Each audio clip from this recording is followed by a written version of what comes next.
Right. So our topic already is involving contracts.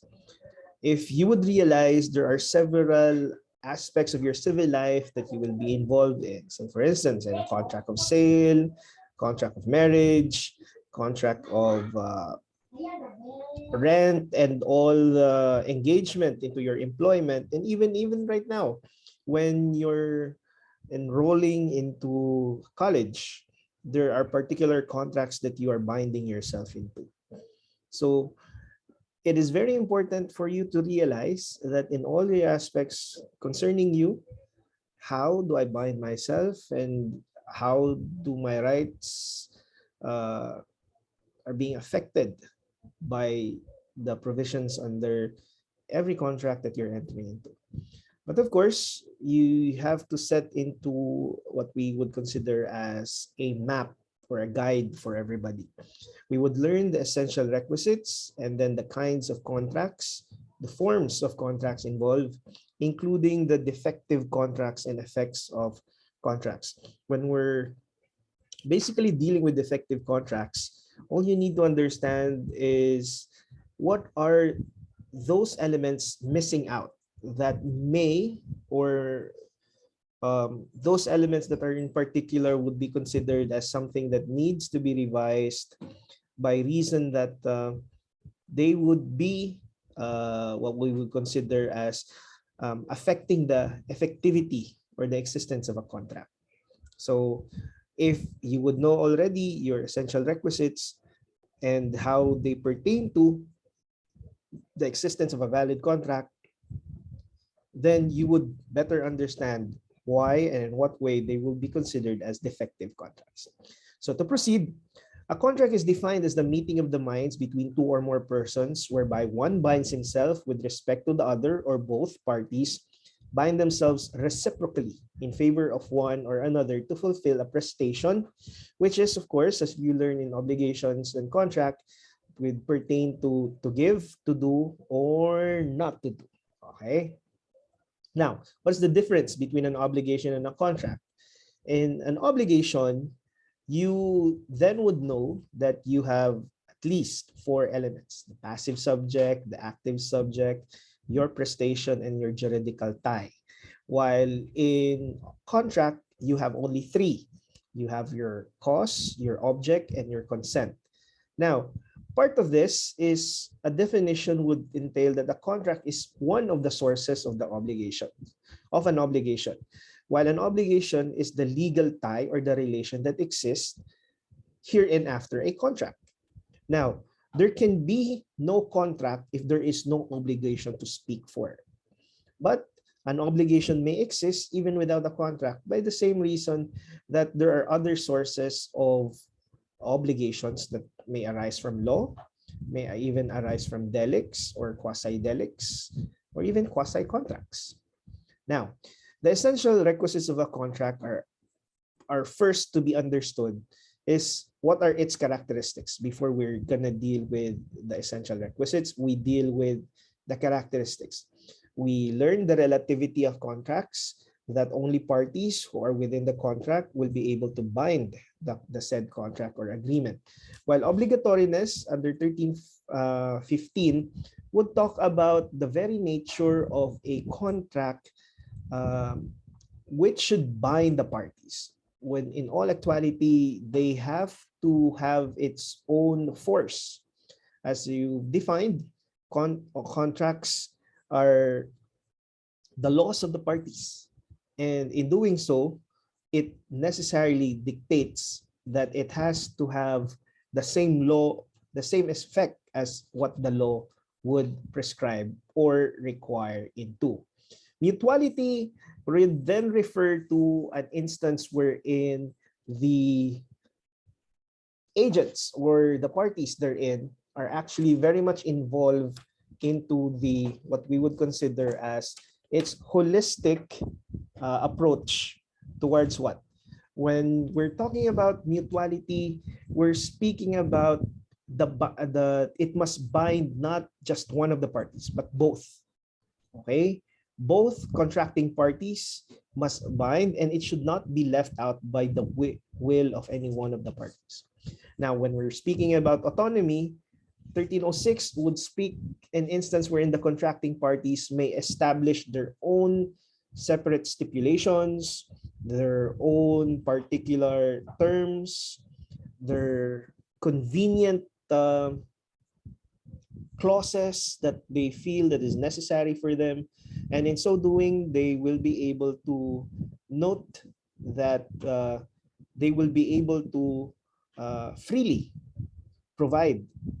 It means just simply the freedom to establish the things that they want to be entered into the contract, provided that it is not contrary to law, not contrary to morals, not contrary to good customs, public order, etc.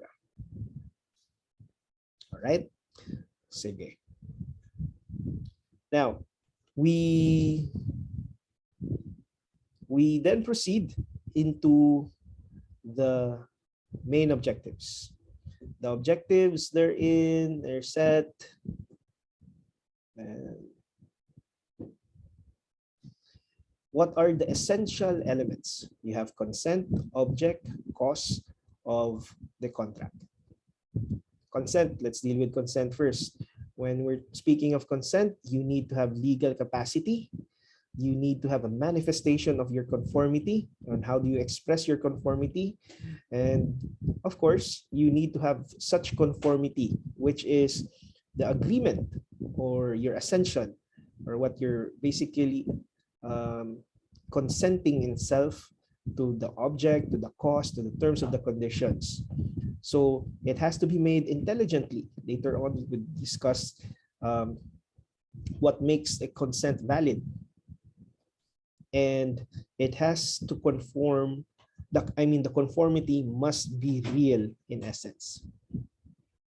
Please take note that we follow the theory of cognition, meaning in the theory of cognition, the awareness of the acceptance to the offerer would then bind such agreement. So the offer and acceptance concur only when the offerer comes to know. Okay? Ang offerer, kung sino ang ga-offer, will then know if the other party has then accepted. And it is not when the offeree merely manifests his acceptance. Because take note, if I'm offering to sell my land for 5 million and then the other party, which is the offeree, would manifest his acceptance, and the offeree does not know, is he accepting it, is he not, then it would be such a inconvenience to its processes to bind both parties. But the moment the offeree would know that it has already been accepted by the offeree, then we have there the theory of cognition. So what are the requisites of a valid consent? So it should be intelligence. There must be an awareness to the said consequences of a transaction. Therefore, intelligence is consent if it is not vitiated. Vitiated would mean the vices of consent that actually alters, modifies, or in any way impedes to fully appreciate the consequences of such consent. May it be caused by error, may it be caused by violence, intimidation, or undue influence, or even fraud. Those can vitiate or affect you, the giving of your full consent. And then the second is that it must be freely given and it should be spontaneous. What is the effect on the validity of a contract if consent is being reluctant? Well, there's already that decision being provided for by the Supreme Court that the contract remains to be valid even though one of the parties who entered into or is against it wishes or desires or even against his better judgment.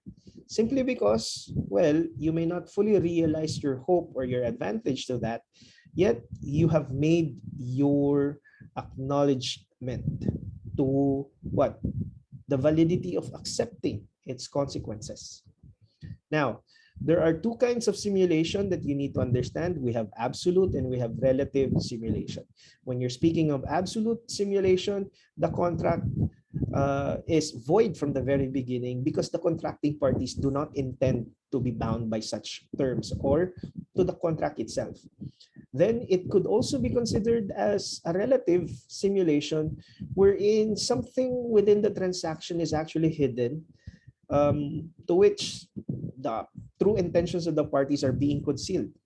Say, for instance, a very prominent example would be the intention to provide a sale to a property wherein the others would want to conceal such sale and would make it appear just a mere donation, simply because maybe they're trying to avoid heavy expenses or taxes about it relative to that. Okay? Sige.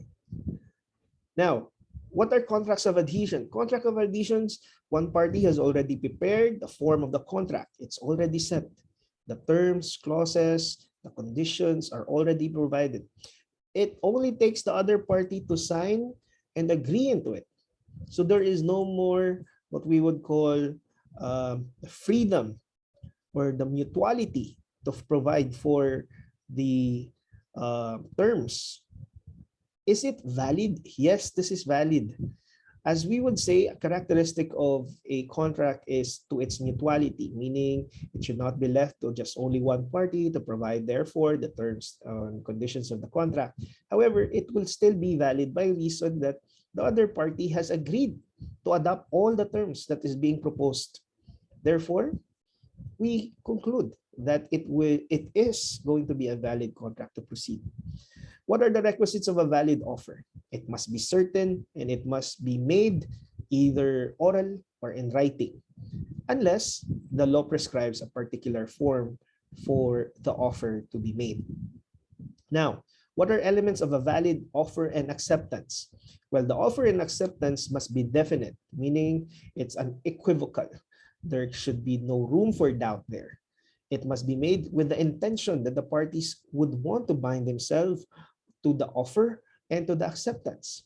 And then the completeness wherein there is no conditions technically to be attached, because a condition being proposed merely becomes now a counter offer. So it must be definite, intentional, and complete. When does an offer becomes ineffective? Well, an offer becomes ineffective if the offeree happens to die, suffers from civil interdiction or insanity, and even insolvency. There can also be an ineffective offer if the offerer would revoke by express or implied manner such offer. There can also be instances wherein that the offer becomes ineffective if the other party will only provide a qualified acceptance or a conditional acceptance. Again, as I mentioned, this will now become a counter offer. The subject matter becomes illegal, or what we would consider as impossible, before the acceptance is being communicated. So say, for instance, it has been declared by law and or authority that the sale of such item or product is now illegal. Therefore, before such acceptance, an offer to that of its sale will be considered as ineffective. So what is the rule on advertisements or particular ads? Are they considered as offers? So you need to categorize them first. In business advertisement, it is not a definite offer. It is only a mere invitation to make an offer. So unless it appears otherwise that it is so definite, then the offer would still stand as a mere invitation. Advertisement for bidders. What about this? Usually, this occurs in auction sales. But here, only invitation to make proposals, and advertiser is not bound to accept who is the highest or the lowest bidder unless otherwise it would appear. So the bidders are actually just simply providing the offer or the counter offer, which is more suitable. Say, for instance, I'm selling this watch, a vintage watch, to the highest bidder. So bidders would then make proposals. And in making such proposals, they would state, I bid this in this kind of value, and the other would bid the higher value. The offerer is not bound to accept it, unless by, say for instance, in the normal tradition, the banging of the gavel, the acceptance of the auction master would state sold, the finality of which is a declaration, to which, until such time of that signal or that traditional acceptance, they would only be considered as mere what? Mere proposals. Okay, and again, the offerer is not bound to accept them at that point yet. Okay, so what is the rule on complex offer? Complex offer happens when occur by several items that is being offered. Say for instance, offers are interrelated, wherein a contract is perfected if all the offers are accepted. So there's a series of offers, series of items and all. What if the offers are not interrelated? So if it's not interrelated, single acceptance of each offer results in a perfected contract. So each of the offer perfected.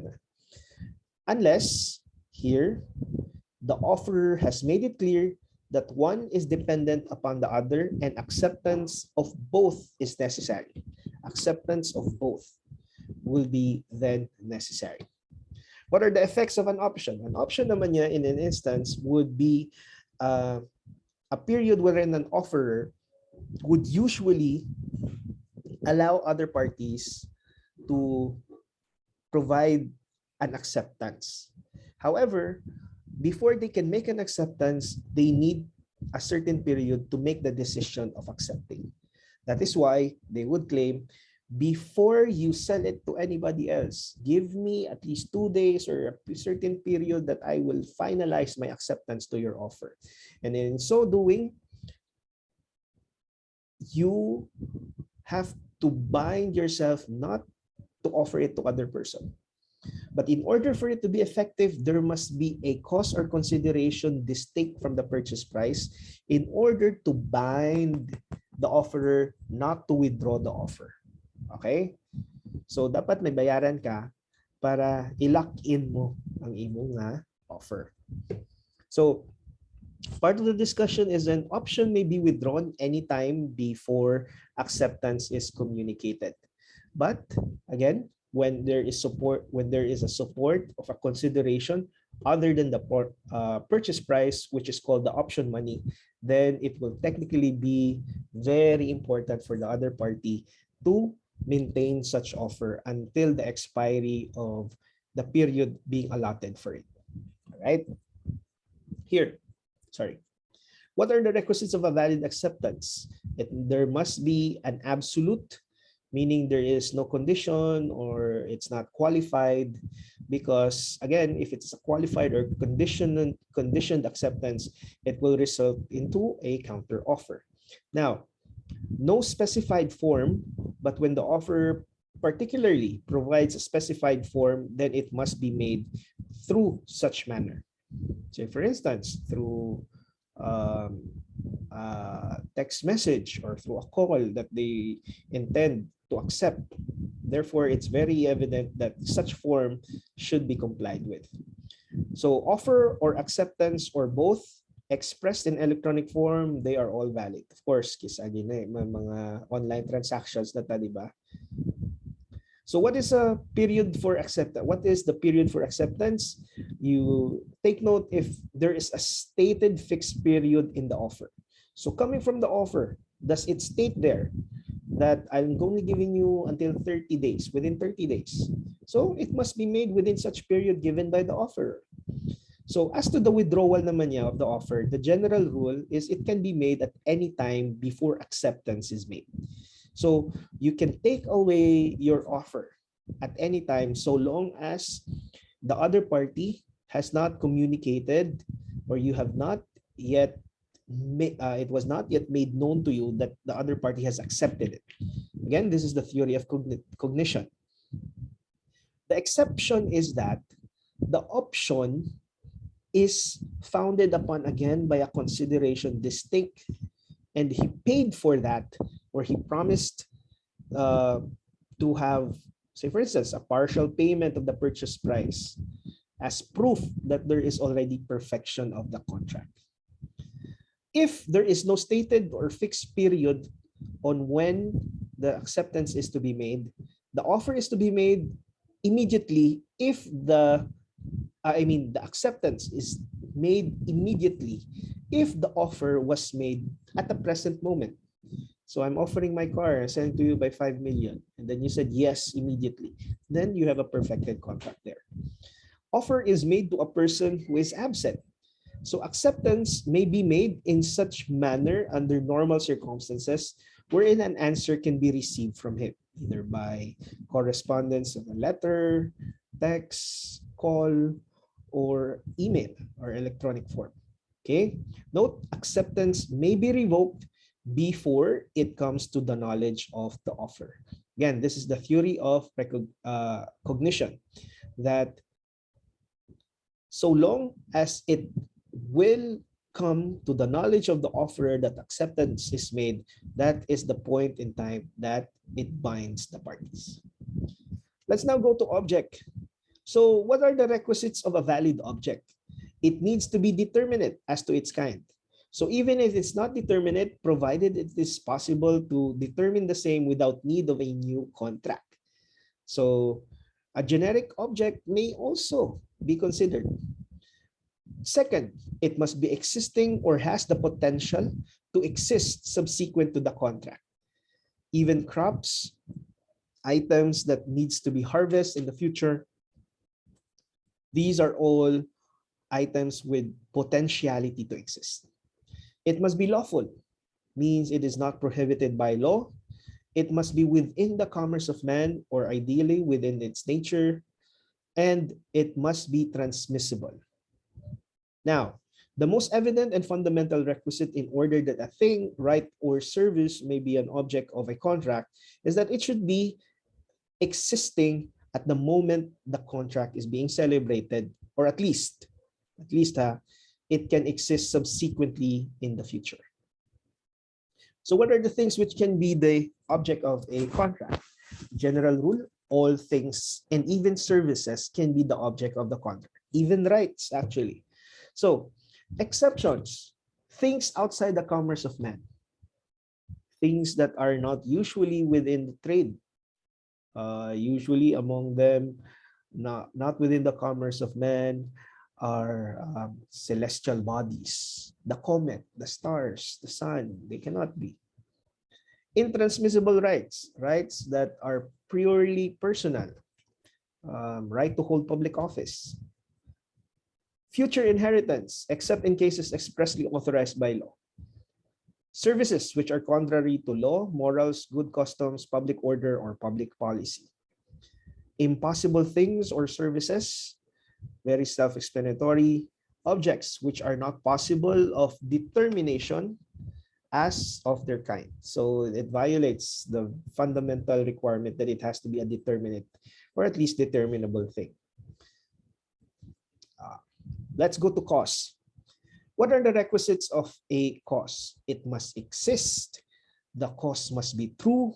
It must be lawful. Existing, truthful, lawful. Okay? Such as the love of a person. The love of a person should always exist, should always be true, should always be lawful. What are the two presumptions in a contract as to cause? The two presumptions is that every contract, it is presumed that there is a cause. And the other presumption, the cause is always valid. So the other party who's claiming that it is not valid should present an evidence contrary to it. So what are the kinds of causes? Cause is onerous, remuneratory, gratuitous, and oftentimes accessory. So when we're talking about onerous contracts, the prestation or promise of the thing or service by the other is being made. So there is some particular thing that is to be done. There's a prestation. You have to give something, to do something, not to do something, so that you would gain the other. So if you would want to own my watch, you have to pay for it. So giving of the money. If you want to own my watch, you have to work for me. So that is to do. If you have to gain my watch. I don't want you to be in any other affair but with me. Oh, see? So these are instances where onerous, that is, there's a burden included within that you need to perform something. Causes of remuneratory, which is more or less there is already benefit or service that is already being rendered. Your loyalty for me. Technically, you've served me as my bodyguard, as my maid, as my laborer for several years, and then I have paid you regularly with your wage. But because of your loyalty and all of that, I will give to you the land that you are already occupying under my hacienda. So remuneratory. Gratuitous, this is part of the mere liberality of the donor or the benefactor. Now, when we're speaking about accessory, it can be identical with the cost of the principal contract. So the loan which it derives its life and existence, such as usually, di ba kung mangutang ka, if you're trying to get a loan, you're trying to pledge or you're going to mortgage your house so that it becomes a security to fulfill the fulfillment of or the repayment of the loan being given. Okay. So what is the difference between cause and motive? When we're talking about cause, this is the direct and most proximate reason of entering into a contract. While a motive, they can be indirect or these are remote reasons. Say for instance, I want to purchase the house. Purchasing the house because that house has a sentimental value to me. So sentimental value of the house is an indirect and remote reason. The cost is I want to buy that house, meaning I want to pay for that house. I have to do something so that I can acquire that property. Objective and juridical reason of contract. Whereas motive, more or less, is like psychological and purely personal reason. Cause, legality or illegality of cause, it will affect the existence or validity of the contract. While in motive, whether your motive is ill or illegal, it does not affect the existence or the validity of a contract. So for instance, I'm paying you 2 million for this property, the house. But my motive for that is that I am paying you that property because I'm going to institute a drug den or a prostitute den. So the motive is there. So even if the motive is illegal per se, it will not invalidate the contract because the sale, which is the money you are doing, the exchange of the property and the money, which is onerous in character, is a valid transaction.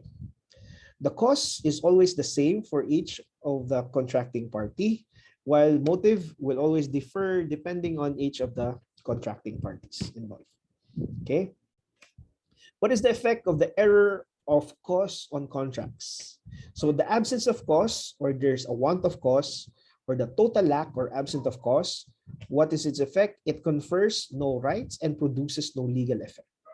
Meaning to say, absent of any of the elements would result into a void contract. This is now an example. Absence of cause, void, no legal effect, no right being produced. Failure of cause, it does not render the contract void because oftentimes the cause may not be aligned to what is being provided for. Illegality of cause, that the cause is contrary to law, morals, good customs, public order, and public policy, the contract will then be considered null and void. Falsity of cause, the cause is stated but the cause is not true, such like a simulation, kumbaga.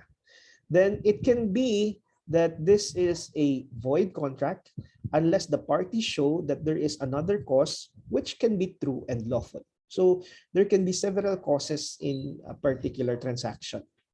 Lesion, or what we would consider as inadequacy of cause, it does not invalidate the contract unless there is fraud, mistake, or undue influence.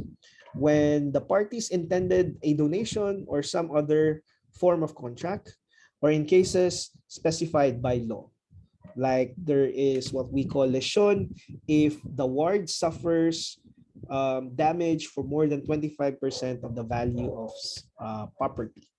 So for instance, somebody's taking care of you, you're still a minor, and then as a minor, you've inherited several property, and then in the property that is being sold so that it can fund your basic needs, your ward offered a very low and minimal price. That can be a cause under lesion or the inadequacy of the said value. Let's go to the kinds of contract. What are the different kinds of contract? Well, there are consensual, real, and solemn contracts. When we're speaking of consensual contracts, they refer to by the mere agreements of the parties. This is the meeting of the minds.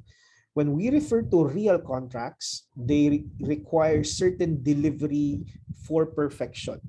So before anything that you can claim that the contract is being perfected, there needs to be a delivery of some sort of item or thing or the object of the contract.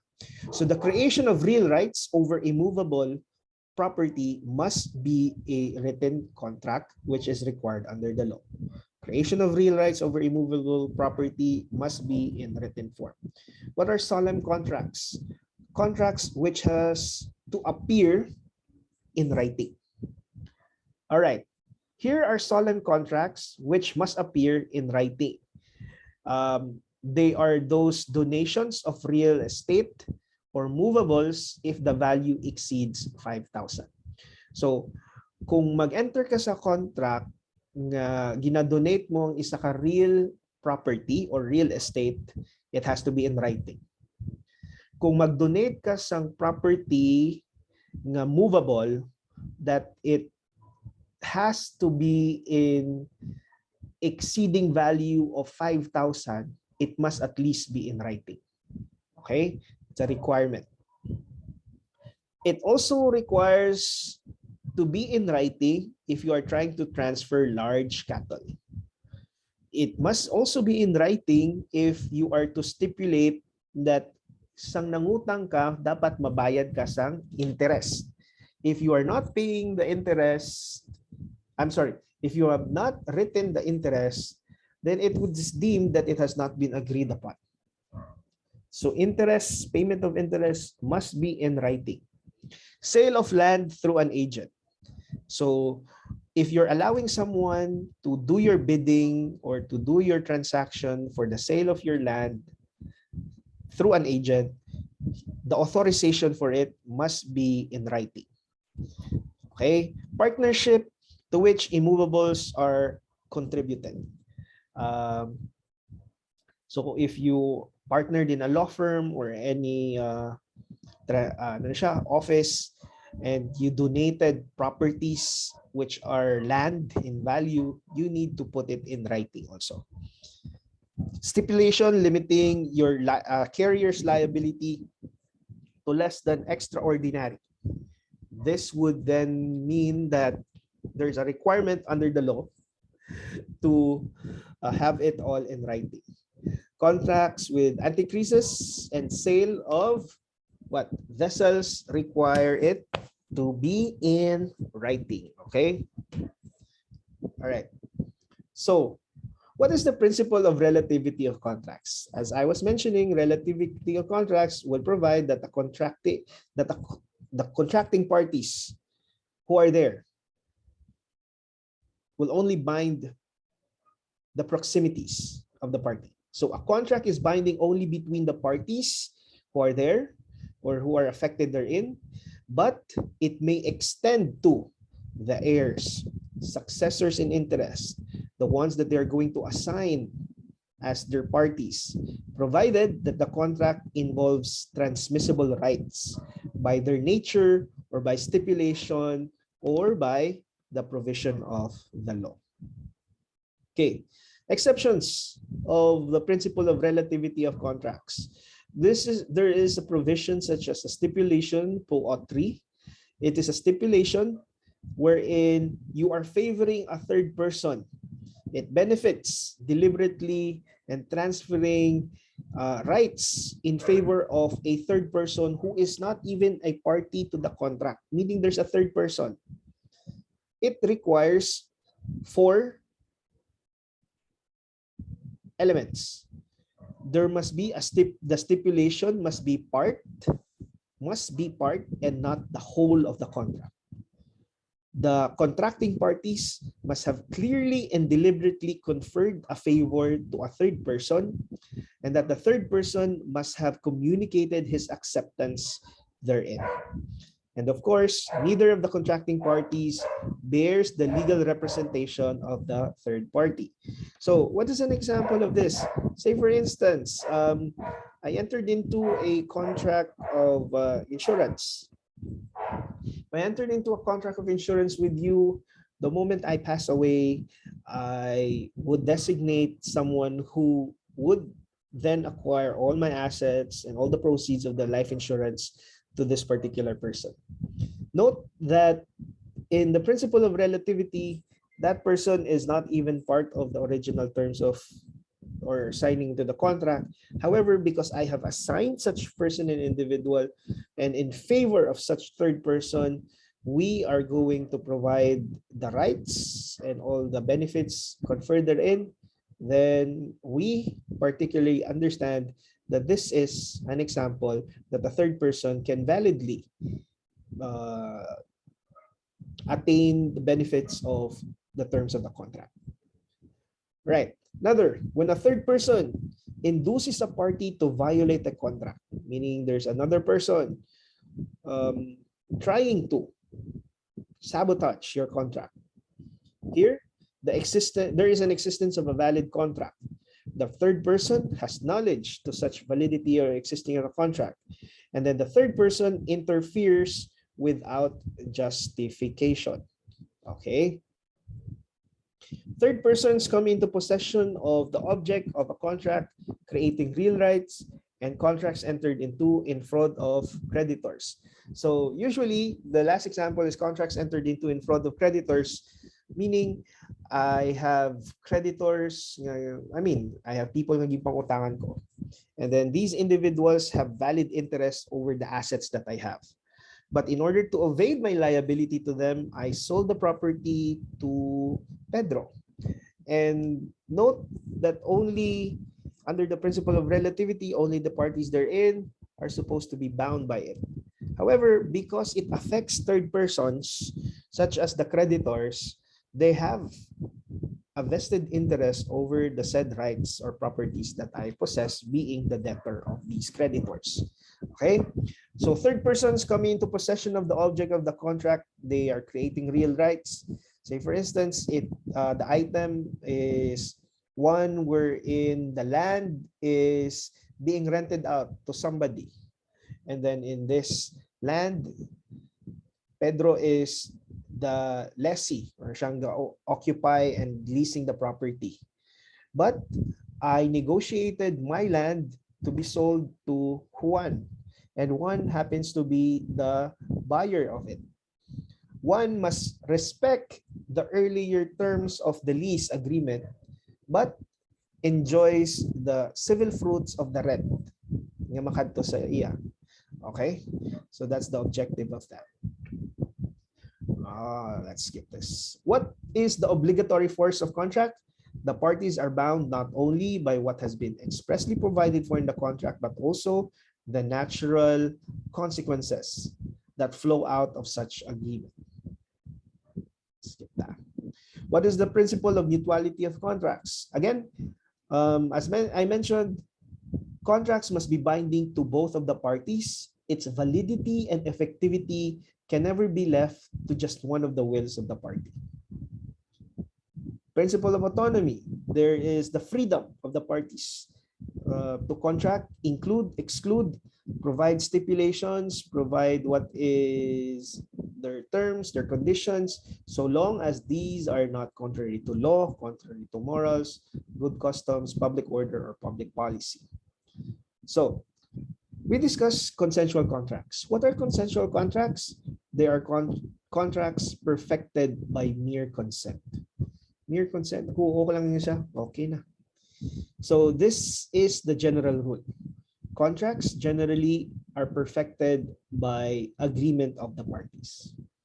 Real contracts, they are perfected only upon the delivery of the items therein.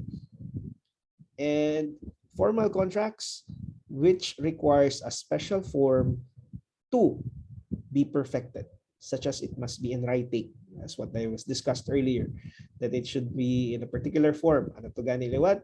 Donations of real property, at least to have, must be in writing. Donations about movables, if the value of the movable exceeds 5,000. Okay, what are formalities required in the following contracts? There, we've already provided therein. Here, more requirement is that in a real property, donation must be in a public instrument, not just in writing, specifying wherein the property donated and the value charged with the donee must satisfy. Acceptance must be in writing, whether in the same deed or donation or in a separate instrument. If acceptance is in a separate instrument, the donor shall be notified thereof of its authentic form, and the step must be noted in both the instruments. So the acceptance in a separate document must be in a public instrument. What are the formalities required in the following contracts? Say, for instance, partnership where real property is being contributed. There must be a public instrument. Okay? There must be an inventory of the realty must be made. Anticrisis, or the payment of interest. The amount of principal and interest must be in writing. Agency, or the agent for selling your real property or an interest therein, it must at least be in writing. Stipulation of your interest, it must be stipulated in writing. Okay? Formalities again, stipulation limiting the common carrier's liability.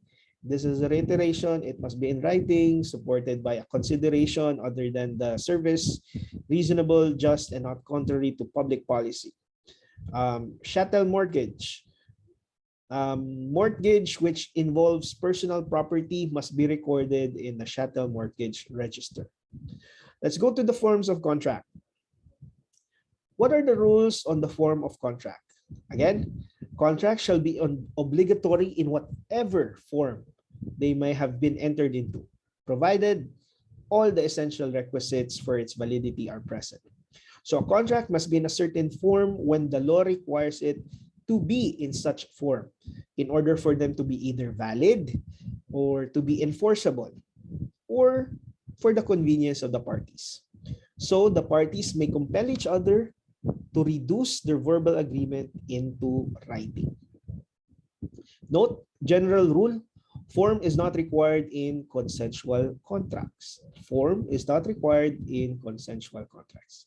When the law requires a contract to be in its certain validity and enforceability, then you follow it.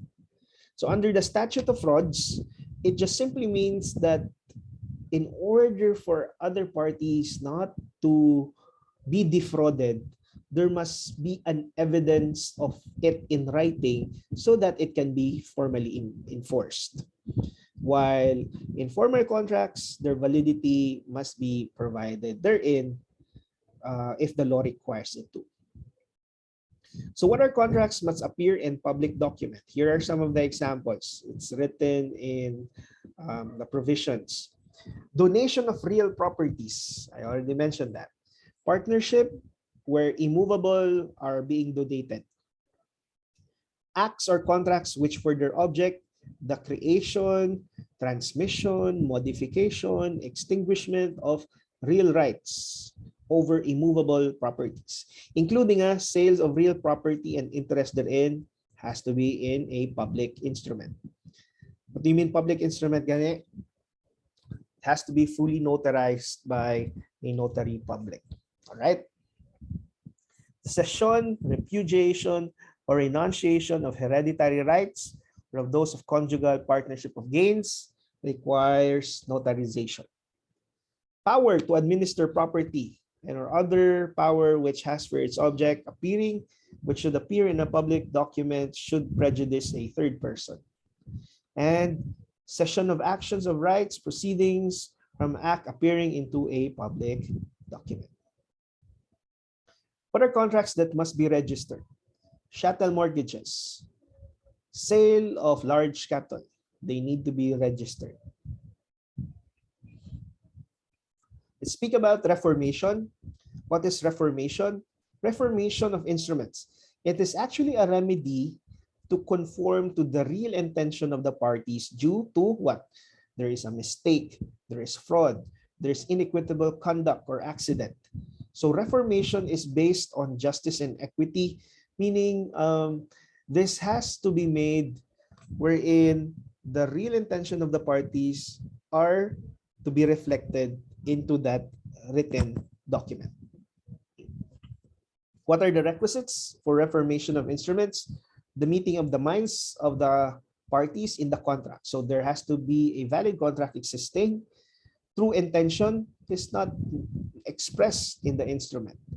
And the reason for them is that maybe there was a mistake as to the object, the figure, some technical or mathematical equation therein, computation. Maybe there was an accident, an error that is mostly considered as one that should not affect the consent of the parties, inequitable conduct, or clear and convincing proof that there is Murphy. Okay. Note, when there is no meeting of the minds, the proper remedy is annulment and not reformation.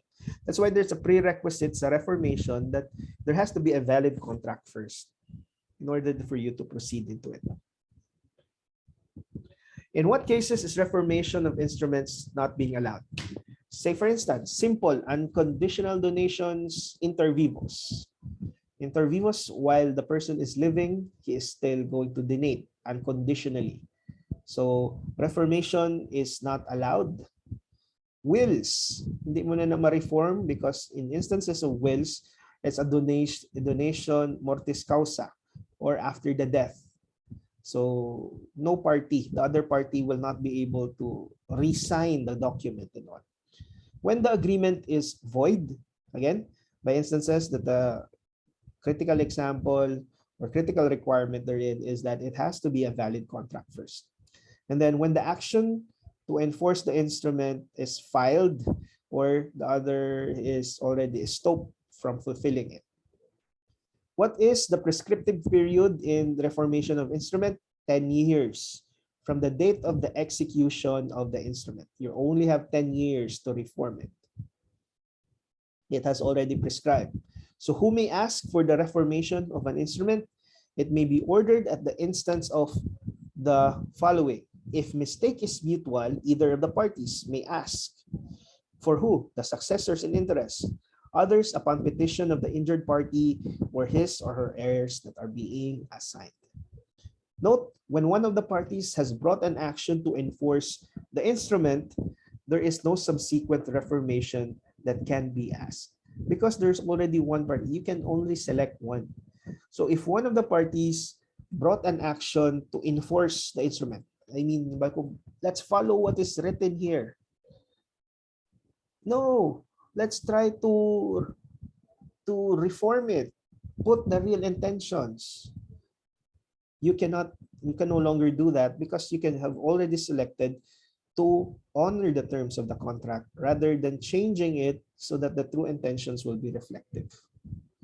In case of reformation of contract, is prescription period in bringing an action for reformation run from the time the contract became disadvantageous to one of the parties? The answer is, in reformation of contract, what is reformed is not the contract itself, but only the written instrument, which it embodies the contract. So it follows that whether the contract is disadvantageous or not, or even if it is irrelevant to reformation, so it cannot be an element in determining the prescriptive period of the action to reform. Let's go to defective contracts. Defective contracts. Sige, defective contracts later naman siya. there goes part one.